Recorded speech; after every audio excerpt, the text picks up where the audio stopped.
فأما الإنسان إذا ما ابتلاه ربه فأكرمه ونعمه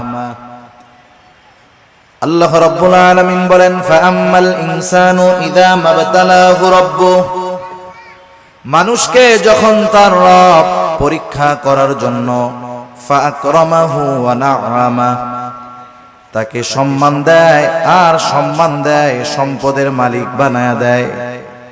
একটু খেয়াল করেন, আল্লাহ তাআলা বলতেছেন মানুষকে পরীক্ষা করার জন্য যখন তার রব তাকে সম্মান দেয়, সম্পদ দেয়, তাকে নিয়ামত প্রদান করে, সে নামাজ না পড়ুক, রোজা না রাখুক, সে মানুষের কাছে বলে বেড়ায় ফায়াকুলু রব্বি আকরামান, আমার রব আমাকে সম্মানিত করেছে। আল্লাহ তাআলা বললেন আমি মানুষকে সম্মান, সম্পদ, নিয়ামত পরীক্ষা করার জন্য দেই, আর মানুষ এটাকে পরীক্ষা না মনে করে সে বলে আমার রব আমাকে সম্মানিত করেছেন।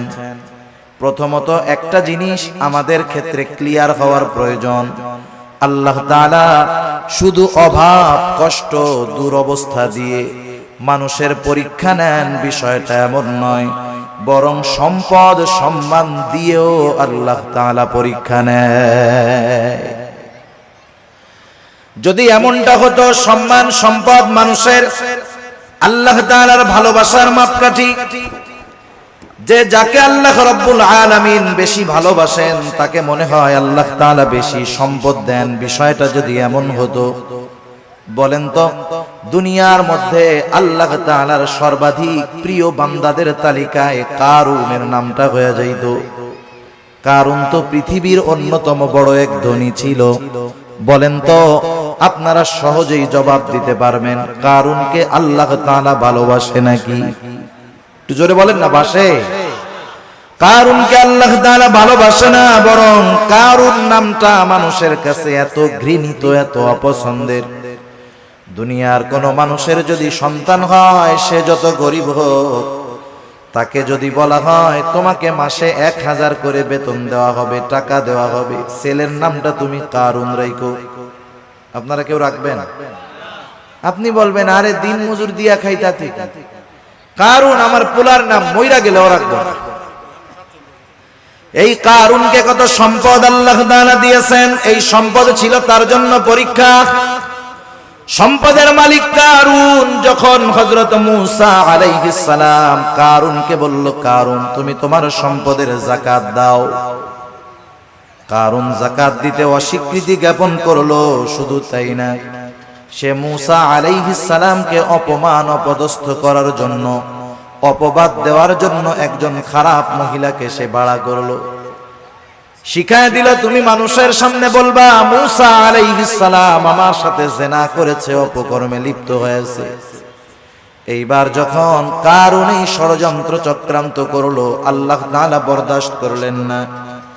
এই কারুন যখন সম্পদের মালিক হয়, তখন কারুনের বন্ধুরা আল্লাহ তাআলার কাছে বলতো আল্লাহ আপনি মনে হয় কারুনকেই শুধু ভালোবাসেন, আমাদেরকে ভালোবাসেন না। আমাদের সমাজেও এমন আছে, 5 বন্ধু একসাথে লেখাপড়া করেছে, একসাথে কর্মজীবন শুরু করেছে, একজন অনেক ধনী আর 4 জন গরিব। তারা আফসোস করে আর বলে দেখ আল্লাহ তাআলা ওকে ভালোবাসে, সব নিয়ামত আল্লাহ তাআলা ওকেই দিয়ে দিতেছে। কারুনের বন্ধুরাও বলতো আল্লাহ আপনি মনে হয় কারুনকে বেশি ভালোবাসেন, এই জন্য এত সম্পদের মালিক বানায় দিচ্ছেন। কারুন যখন মূসা আলাইহিস সালামের অবাধ্য হলো, মূসা আলাইহিস সালামকে যখন অপবাদ দেওয়ার প্রচেষ্টা করলো, আল্লাহ তাআলা কারুনের উপরে গজব দিয়ে দিলেন।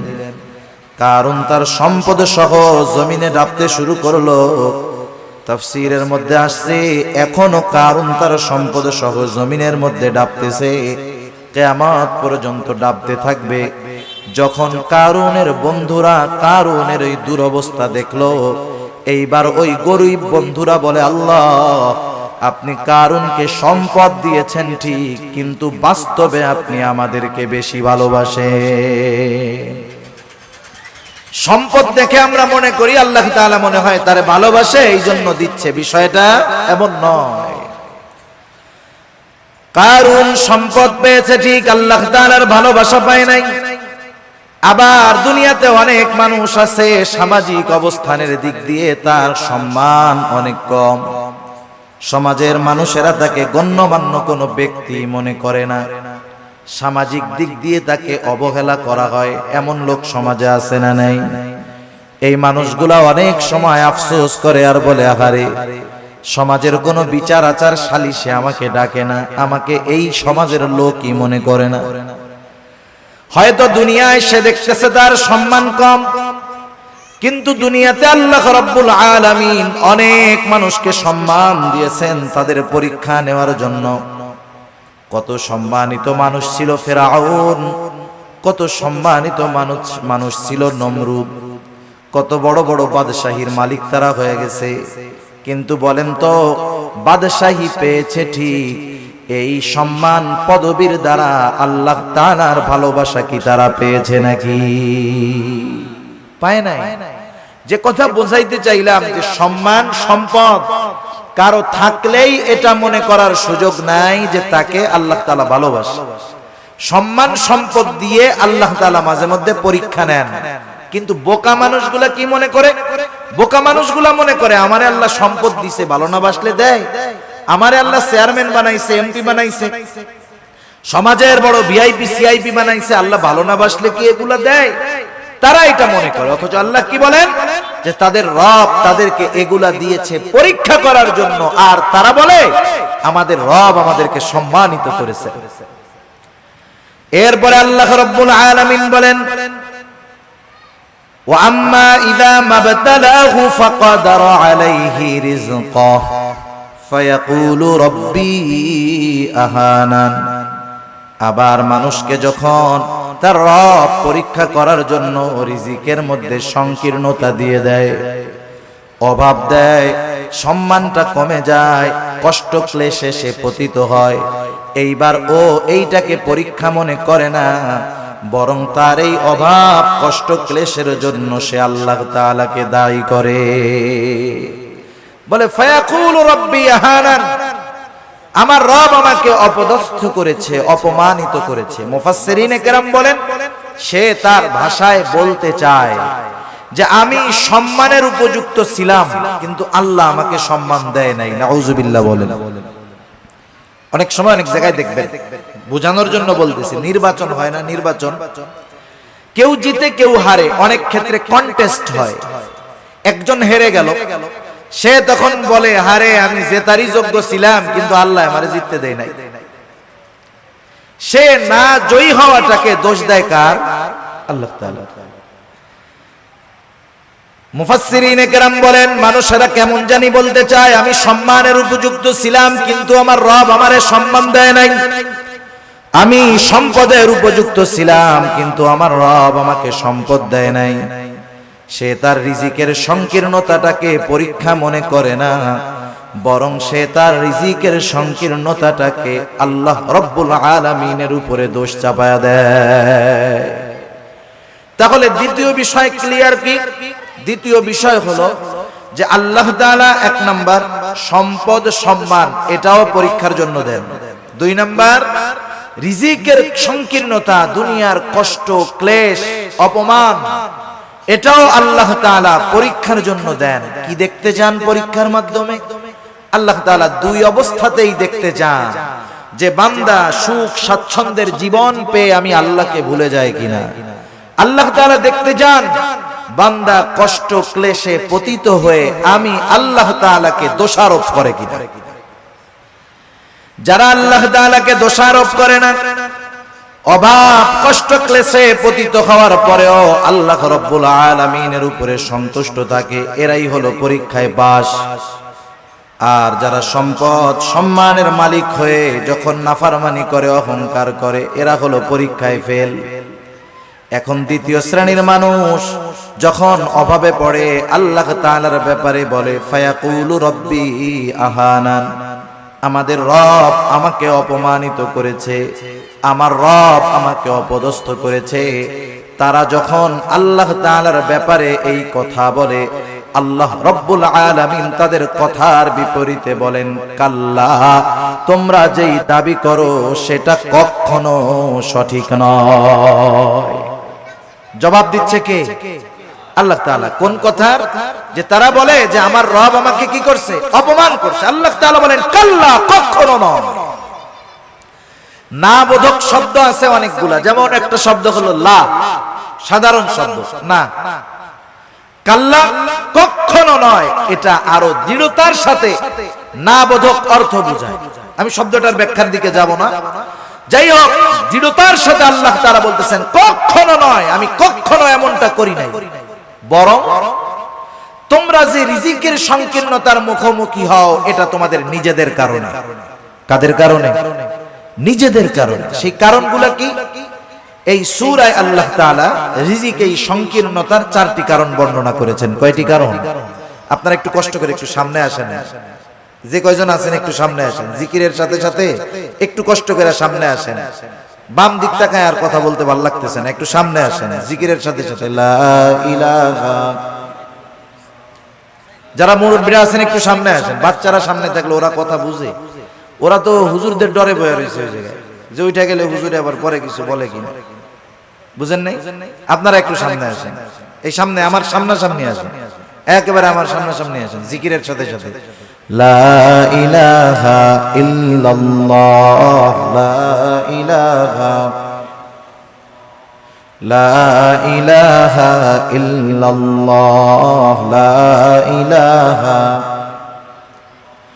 লা ইলাহা ইল্লাল্লাহ, মুহাম্মাদুর রাসূলুল্লাহ সাল্লাল্লাহু আলাইহি ওয়াসাল্লাম। যারা বলে যে আমাদের রিজিকের সংকীর্ণতা দিয়েছে আল্লাহ, যারা এই কথা বলে তাদের কথার জবাব দিচ্ছেন কে? আল্লাহ তাআলা বলতেছে, তোমরা যে দাবি করতেছো এটা কখনো সঠিক নয়, বরং রিজিক সংকীর্ণতার জন্য তোমরা নিজেরাই দায়ী। আল্লাহ রাব্বুল আলামিন বলেন, তোমাদের রিজিক সংকীর্ণতার কারণ কি? কাল্লা বাল্লা তুকরিমুনাল ইয়াতীম। শুনে নাও, বরং তোমাদের রিজিক সংকীর্ণতার 1 নাম্বার কারণ, তোমরা ইয়াতীমকে সম্মান করো না।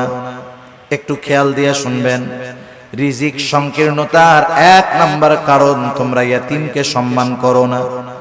ইয়াতীমকে সম্মান করব, ইয়াতীম তো আমার ছোট। যদি ছোট হয়, এখানে আবার সম্মানের বিষয়টা কেমনে? মুফাসসিরিনে কেরাম বলেন, ইয়াতীমের যথাযথ হক আদায় করা হলো ইয়াতীমকে সম্মান করা। আল্লাহ রাব্বুল আলামিন বলেন, তোমরা ইয়াতীমকে সম্মান করো না, তথা ইয়াতীমের হকগুলো তোমরা আদায় করো না। বরং সমাজের মধ্যে অনেক মানুষ আছে ইয়াতীমের অভিভাবক, সে ইয়াতীমের হক আদায় করবে কোথায়? ইয়াতীমেরটাই তো খায় ফেলে। আছে না নাই? ইয়াতীমের সম্পদ এটা বড় জঘন্য সম্পদ। আল্লাহ তাআলা সাধারণ ভাবেই বলেন, ইয়া আইয়ুহাল্লাযীনা আমানু লা তাকুলু আমওয়ালাকুম বাইনাকুম বিল বাতিল। আল্লাহ তাআলা বলেন, তোমরা অন্যায়ভাবে কারো সম্পদ ভক্ষণ করো না। কারণ কেউ যদি কারো সম্পদ ভক্ষণ করে, এর সাথে বান্দার হক সম্পৃক্ত থাকে। কিয়ামতের ময়দানে কেউ যদি কারো সম্পদ অন্যায়ভাবে ভক্ষণ করে দুনিয়ায়, কিয়ামতের ময়দানে ওই লোকটা সবচাইতে নিঃস্ব হয়ে যাবে। হাদিসের মধ্যে আসছে, নবীজি সাল্লাল্লাহু আলাইহি ওয়াসাল্লাম বলেন, কিয়ামতের দিন সবচাইতে নিঃস্ব হবে ওই ব্যক্তি যার আমলের কোনো অভাব নাই, নামাজ রোজার অভাব নাই, হজ যাকাতের অভাব নাই, দান সাদকার অভাব নাই, এক কথায় কোনো প্রকার নেক আমলের অভাব নাই। দুনিয়াতে তার একটা সমস্যা ছিল, সে বান্দার হক নষ্ট করত। পাহাড় পরিমাণ আমল নিয়ে বান্দার হক নষ্টকারী কিয়ামতের ময়দানে আল্লাহর সামনে উঠবে। ও নেকের পাহাড় দেখে চিন্তা করবে, ওর জান্নাতে যাওয়া কে ঠেকায় আছে? আল্লাহ তাআলা তাকে জান্নাতে যাওয়ার অনুমতি দেওয়ার পূর্বে তার ব্যাপারে আল্লাহ রাব্বুল আলামিনের দরবারে মানুষেরা অভিযোগ দায়ের করবে। লম্বা হাদিস, আমি শুধু সারমর্ম কথাগুলা বলতেছি। কিছু লোক তার বিরুদ্ধে আল্লাহ রাব্বুল আলামিনের কাছে অভিযোগ দায়ের করবে। লোকটা হয়তো বলবে, আল্লাহ, এই লোকটা দুনিয়াতে আমার হক নষ্ট করেছিল। কেউ বলবে আমার সম্পদ দখল দিয়েছিল, কেউ বলবে আমাকে কষ্ট দিয়েছিল। এক কথায় আমার হক নষ্ট করেছিল আল্লাহ। দুনিয়ার ভিতরে আমি দুর্বল থাকার কারণে আমি ন্যায় বিচার পাই নাই। দুনিয়াতে আমি মাজলুম ছিলাম, আয় আল্লাহ, আজকের দিন আমি কি ন্যায় বিচার পাবো না? বরং আল্লাহ রব্বুল আলামিন তো সেই দিন ন্যায় বিচার কায়েম করবে, ইনসাফের আদালত আল্লাহ তাআলা প্রতিষ্ঠা করবে।